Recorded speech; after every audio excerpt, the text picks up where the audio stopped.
Hey, sports fans, Rich Flaherty here with your TFL Week 9 result show. What a great week it was for many, many teams in the league.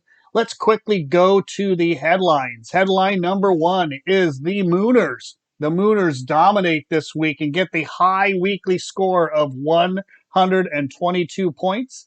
And in doing that, they take over the total points lead over Halfway House just barely, but they take it over for the first time this season. They are the highest scoring team overall, and watch out for them. You know, with Walker and Etienne playing like they are, plus obviously the core of big wide receivers they have, they are scary good. So Mooners are definitely trending in the right direction.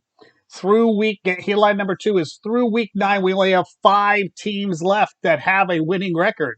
The scary part is we have 5 teams that have a 4-5 record. So this is going to be exciting as we have 4 weeks left and really have 7 teams competing for those 4 coveted toilet bowl spots. So we'll see what happens over the next few weeks.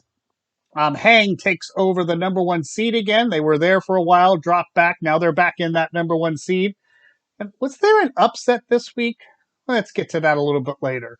Let's go to the games. Game number 1 pitted ED versus your Huckleberry.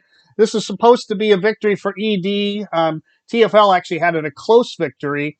CBS had it a good 15-point victory by ED. What happened, though, during the week could have affected it. We did have the big trade between ED and Fierce O'Flaherty's.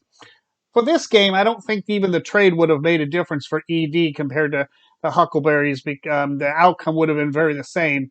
But the key thing here was in that trade, ED got Devontae Adams, who scored 26 points. Of course they did once they left the Fierce O'Flaherty's team. But Huckleberry's 37 points from Mahomes was just too much. And really, we called this the Who Cares game, the Toilet Bowl preview. It's still lived up to its billing as the Huckleberries pull out the 82-66 victory. So congratulations to Huckleberries. They move up to that 4-5 category with the other teams. ED drops to a league worst 2-7. Game number 2 pitted those Fierce O'Flahertys versus MVH. This was a game that CBS really saw as a close victory for Fierce O'Flaherty's. We actually flipped it and saw that this was going to be an easy victory for MVH over here at TFL, and then the trade happened. Totally changed the picture for Fierce O'Flaherty's because they were actually able to fill some spots of people who they didn't have. They were going to have to try to pick up another running back or wide receiver just to get a starting lineup. And so they in the trade, they picked up Kyler Murray and they picked up Kenyon Drake as the handcuff for Gus Edwards, who ended up not playing. Thank God that they got to play Kenyon Drake, who scored 22 points last night. Murray scored 18, which isn't a great week, but it's certainly a lot better than what the Fierce O'Flahertys have been getting from their quarterback most weeks. And the Fierce O'Flahertys pull off the big 105-79 victory. So we mentioned that MVH always seems to beat the Fierce O'Flahertys. Well, not this week, as Fierce O'Flahertys move also into that pack at 4-5. MVH drops to 5-4, but still at the top of the division.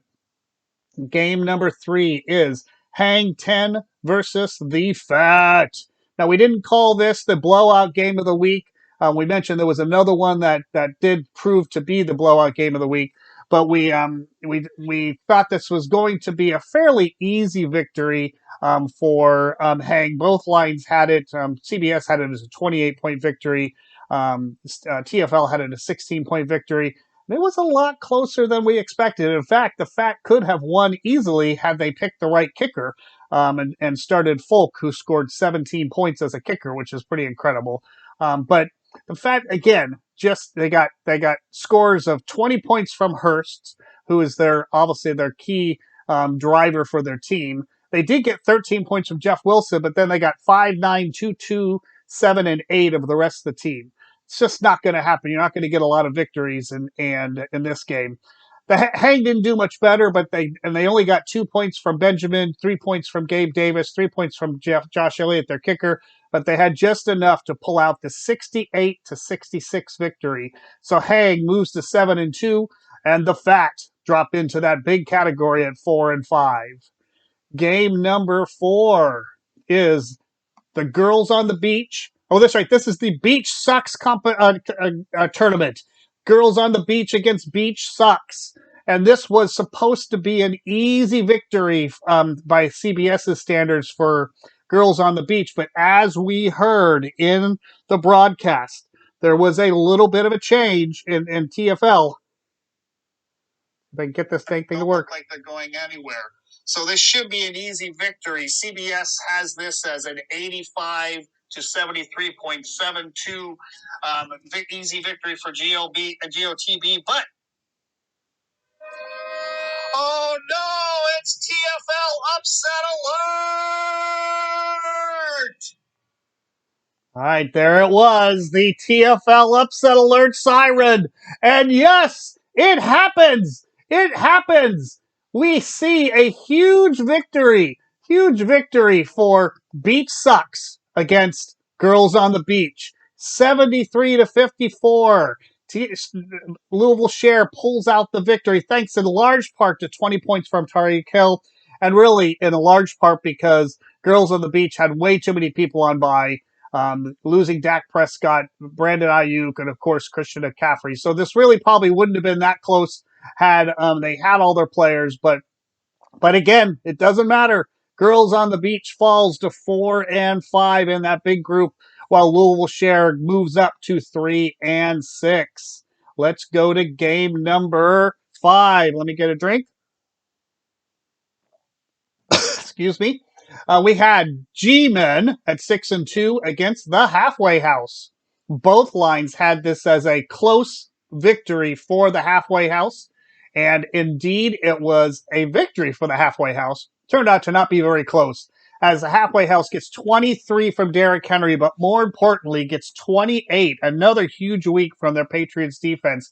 And although G-Men scored well at 83, they just didn't have enough firepower for the Halfway House, who win easily 108 to 83. So Halfway House moves on to 5-4, and the G-Men drop to 6-3 and are now tied in their division.